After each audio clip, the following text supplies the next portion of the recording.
Europe 1, le journal de Roland Garros. Avec Axel May, bonjour Axel. Bonjour. Du bruit, encore du bruit à Roland Garros. Oui, hier. jusqu'à très tard dans la nuit.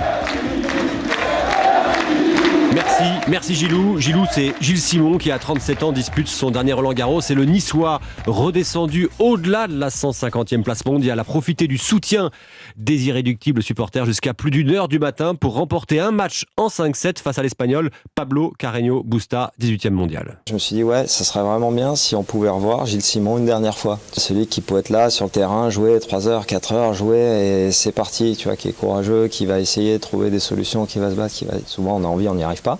Mais là j'avais envie, j'ai réussi.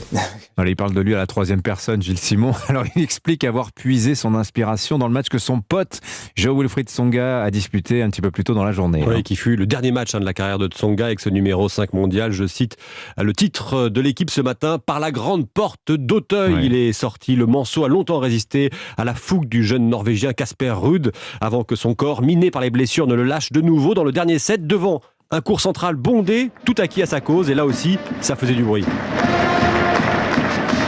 Défaite en 4-7 de Tsonga qui a rendu hommage à ce public qui va manquer au jeune retraité du tennis qu'il est désormais.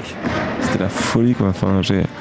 C'est une des plus belles ambiances que j'ai vécues dans ma carrière et elle arrive sur mon dernier match et franchement je pouvais pas demander mieux, je pouvais pas demander de meilleur scénario presque, hormis le fait que j'aurais pu gagner.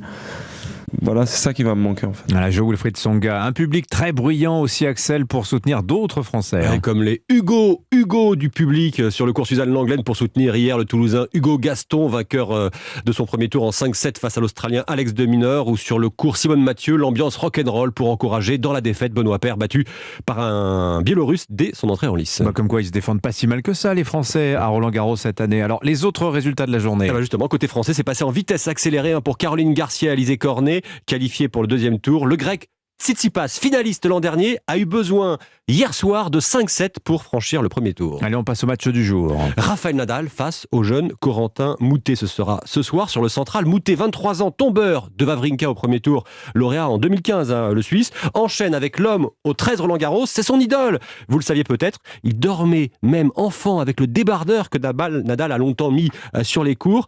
Mais ce que vous ne saviez pas, Dimitri, j'en suis sûr, c'est que Lamoute, le surnom de Corentin Moutet, est fan de rap et a même publié en 2020 un album. Rapper, c'est pas facile, sauf quand t'as connu mon passé. J'ai la plume de Maupassant et de la suite dans mes idées. Parler, c'est trop facile. Côté français, on suivra aussi Richard Gasquet au deuxième tour face à Sébastien Corda, le fils de Petr Korda, finaliste à Roland en 1992. Oh là là, oui. Voilà, ça a un petit côté nostalgie. Ah ouais, ça c'est toute ma jeunesse, ça. Incroyable.